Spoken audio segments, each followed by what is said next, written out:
असं म्हणतात, एकदा का भटकंतीचं भूत मानगुटीवर बसलं की ते आयुष्यभर पाठ सोडत नाही. आणि ते खरं आहे मित्रांनो. याच भटकंतीच्या व्यसनापायी मी आज पोहोचलो पानशेत वेल्ला रोडवर कादवे खिंडीची सफर करायला. गावखेड्यातून जाणारा हा निर्मळ रस्ता, पिवळ्या फुलांच्या चादरीतून मारलेला हा फेरफटका आणि मोकळा श्वास घ्यायला हे सुंदर ठिकाण, हे सगळं अनुभवलं आजच्या भटकंतीमध्ये. पुणे शहराला निसर्गानं भरभरून दिले. भरपूर सारे निसर्गरम्य ठिकाणं शहरापासून अगदी जवळच आहेत. तर अशाच एका निसर्गरम्य ठिकाणी आपण चाललेलो आहोत, ज्याचं नाव आहे कादवे खिंड. तर बघूया कशी आहे ही कादवे खिंड. आजचा प्रवास पानशेतकडून वेल्ल्याकडे जाताना कादवे खिंडीचं निसर्गरम्य रूप दाखवणारा,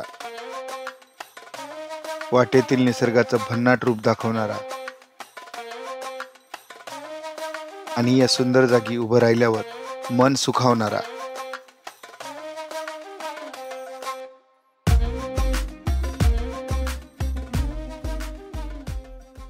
वाटेत लागणारं कादवे गाव क्रॉस करून पुढे आल्यावर या सुंदर ठिकाणी थोडा विसावा घेतला.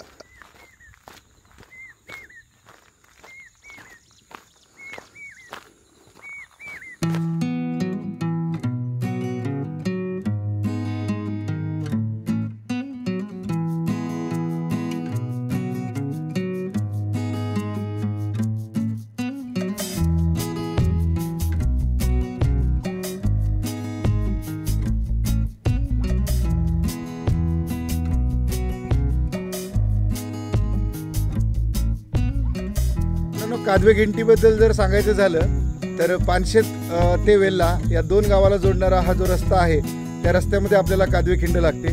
तर सॅटर्डे संडे या रूटवर असतात काही पर्यटक, पण इतर वेळी हा जो रस्ता आहे हे 2 गावामध्ये येणारे जाणारे जे लोक आहेत त्यांच्यातर्फेच हा वापरला जातो.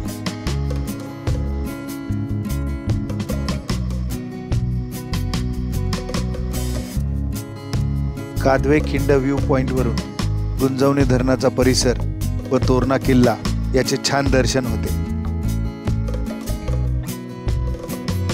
खूप सिनिक रूट आहे हा कादवे खिंड. तुम्ही बघत असाल आता गर्दी नाही आहे फारशी, रविवार आहे तरी पण आज गर्दी नाही आहे. पण बरेचसे पर्यटक जे तोरण्याला जातात ते या रूटचा वापर करतात, ज्यांना बाईक रायडिंग एक्सपिरियन्स करायचा एक चांगल्या रूटनी.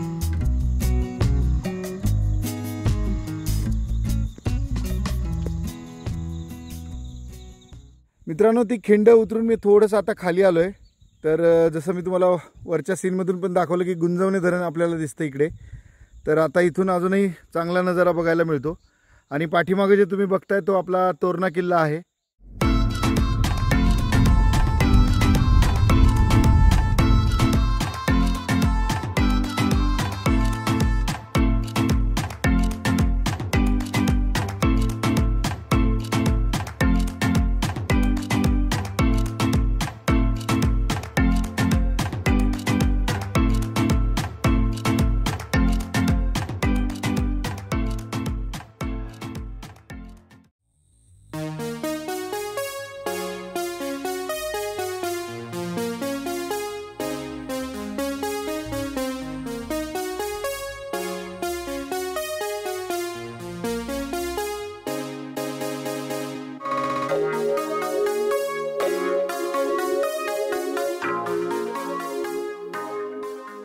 मित्रांनो, मी गुंजवणे धरणाच्या आता फार जवळ पोहोचलोय.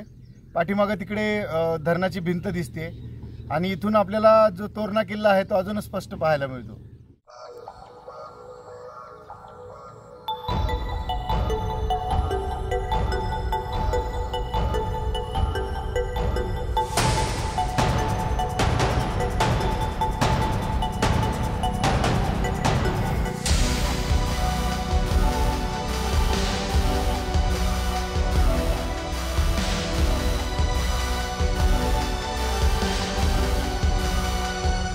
या डोळे दिपवणाऱ्या निसर्गाला पाहायचं व त्यात हरवून जायचं, हेच एवढं इथे आल्यावरचं काम.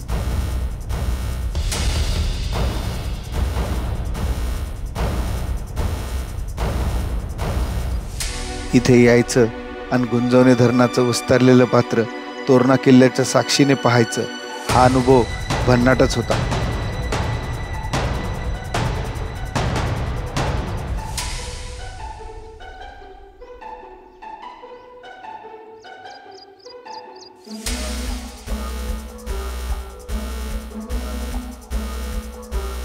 गावाकडच्या या सकाळच्या वातावरणात शेतकऱ्यांची शेताकडे जायची लगबग मला दिसत होती. इथे पुढे आल्यावर थोडंसं मी थांबलो आहे, कारण गुंजवणे धरणाचं एक तिथे गेट आहे. त्या गेटच्या तिथून थोडंसं पाणी वाहत आहे, तर तिथं थोडा वेळ मी घालवणार आहे.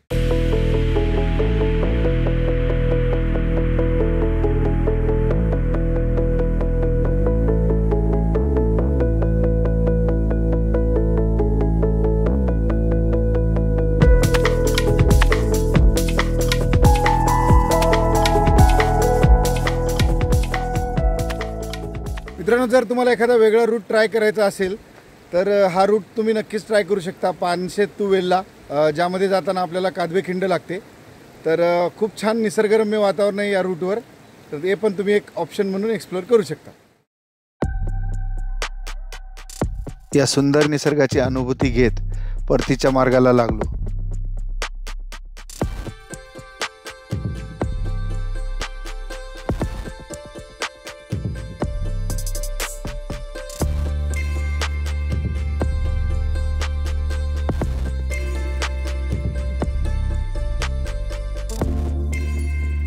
सह्याद्रीच्या डोंगर कुशीत केलेला हा प्रवास नक्कीच आपल्या आठवडाभराच्या दगदगीचा उतारा ठरू शकतो.